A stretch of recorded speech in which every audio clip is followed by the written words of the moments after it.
Sir काय सांगाल, आज तुम्ही पत्रकार परिषदेचे आयोजन केले होते, नक्की या परिषदेमध्ये कोणते मुद्दे तुम्ही मांडलेले आहेत?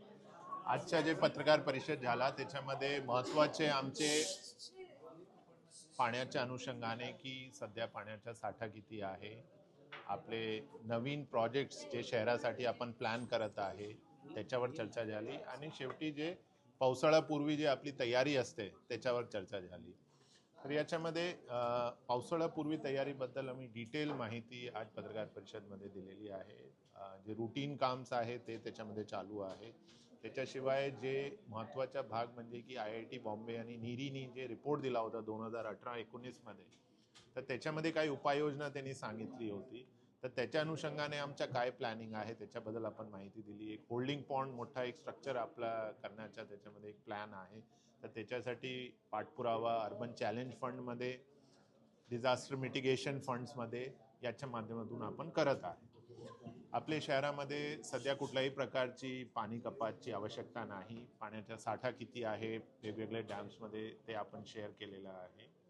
पण याचा अर्थ असा नाही की पाण्याचा वेस्टेज झाला पाहिजे. सध्या आपल्याकडे सफिशियंट पाणी आहे, कुठेही आपण कपात करणार नाही.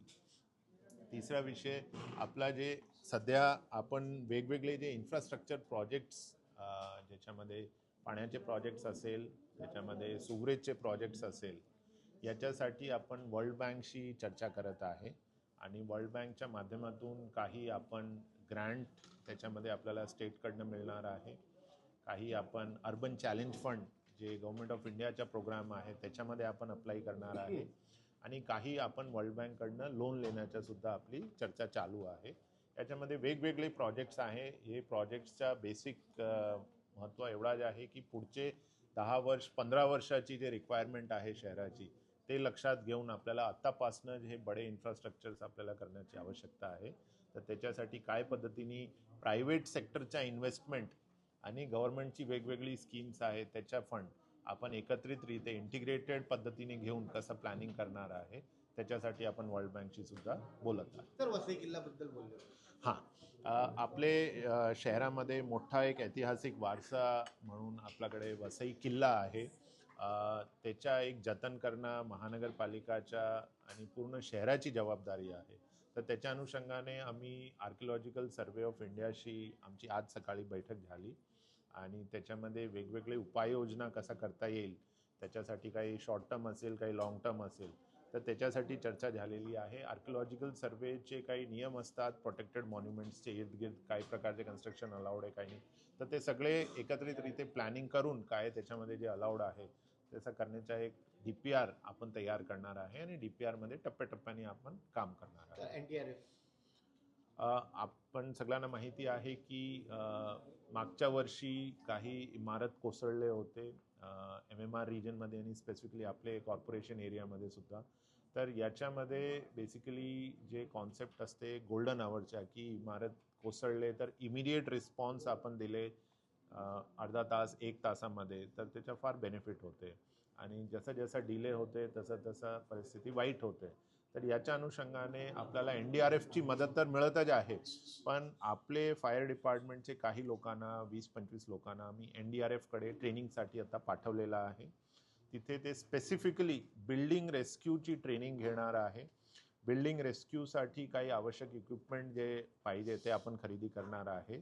तर हे एक क्विक रिस्पॉन्स टीम म्हणून आपल्या शहरामध्ये काम करणार आहे.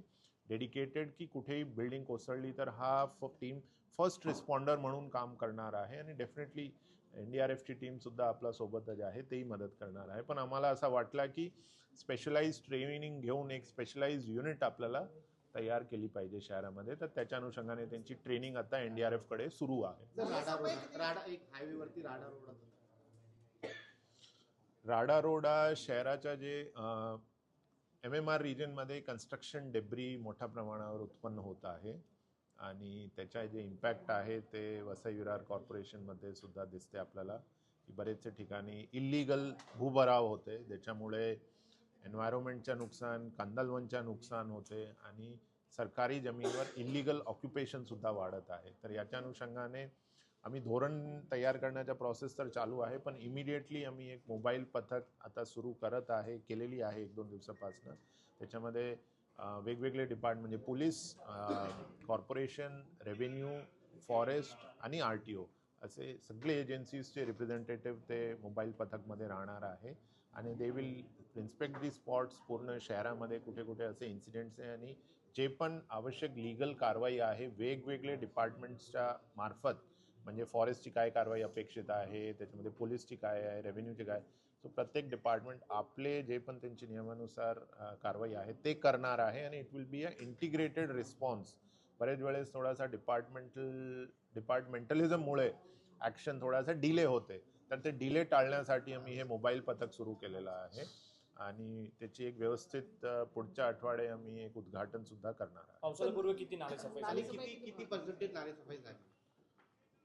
नालेसफाईचं काम आपला फारच वेगाने सुरू आहे.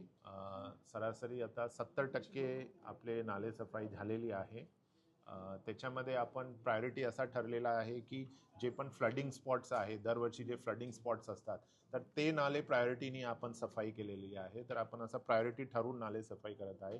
शेवटचे 30% सरासरी शिल्लक आहे ते पावसाळ्यापूर्वी डेफिनेटली ते कम्प्लीट होईल. पावसाळ्यापूर्वी रस्त्याची डागडुजी केली जाणार बोलला होता, काय नक्की कशा पद्धतीने आपलं पॅचवर्कच्या जे टेंडर आहे ते फायनल झालेलं आहे आणि 2-3 दिवसामध्ये ते रस्त्याचे जे पण पॅचेस आहे, बरेचसे आपले इन्फ्रास्ट्रक्चर प्रोजेक्ट्स आपले डिपार्टमेंटचे झाले होते ज्याच्यामध्ये रस्ते खुदाई झालेली आहे.